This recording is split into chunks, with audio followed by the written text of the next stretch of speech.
Guys, meron po tayong nakitang Volkswagen po dito. Grabe guys, mas matanda pa ito sa lolo ko. Ito po guys yung 1956 Type 1 oval window. Panahon pa po ito ng gera. Pero grabe guys, napanatili po ni tatay yung kagandahan po ng itsura niya. Ito po guys si tatay. Kausapin po natin siya. Guys, meron po tayong nakita dito. Volkswagen 1956 model. Tingnan nyo naman po guys oh. Yan oh. Tingnan nyo. Happy guys. Ay si tatay po may-ari. Tay, paliwanag nyo nga po kung anong model po ito? Itong Type 1, Type 1 1956. 1956 Oval window. Oval window, yung likod po na yan. Nung araw wala pang gumagawa na malalaking window. Opo. Yung ngayon po kasi parang malaki na po, ano? 1958, linakihan na. 1958 nung lumaki. Ganun. Stock lahat yan. Stock po lahat ng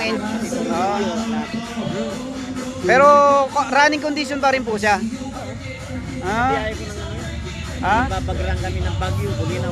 Grabe. Ano? So ayan guys, bali ilang taon na po ito? Lolo ko pa yan. Ako, mas matanda pa pala sa inyo. So guys, ito mas matanda pa kay tatay. Grabe naman, tingnan nyo. Pero ang ganda pa rin po nyo, pati po interior. Nakita nyo naman po yung interior nyo. Tingnan nyo po. Grabe, ganda pa. Pati po yung yan, details nya, ganda. Pati upuan, malinis. So ayan tayo, wala pang pinapalitan dito kahit mga upholstery.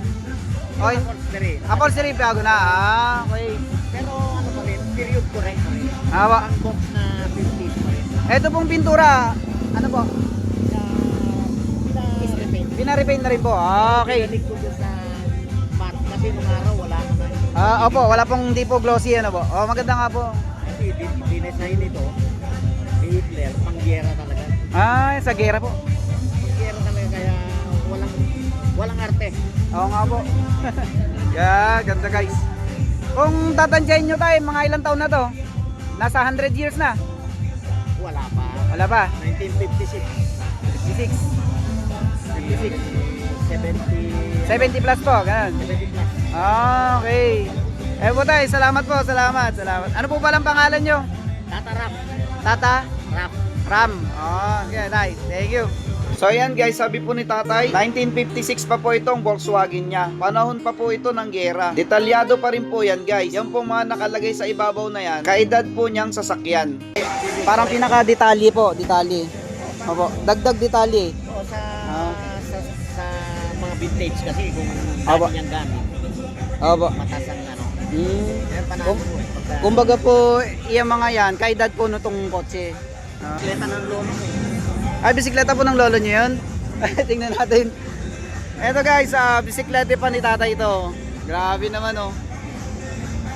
Matanda na to mga to. Yan, dagdag detalye. Dito naman po guys sa harap, dyan nyo po makikita yung first aid kit. Tsaka po yung mga spare tire. At tsaka po yung mga tools. Tsaka guys, tingnan nyo po yung jack nya oh. Talagang lumang-luma na rin po siya. Sa likod naman po guys, dyan nyo po makikita yung model po niya na 1956. At tsaka po yung engine nya. Tingnan nyo po yung engine nya oh. Grabe guys. Grabe. Malit lang pala siya no? Ang original na starter nito, maniketas. Ganun po. Ay, ginagano lang po talaga. Oo. Ngayon po, ano na po ito? Nilagyan na ng ano, May starter na po siya. ang tawag dito. Generator yan. Generator. Ito po ito.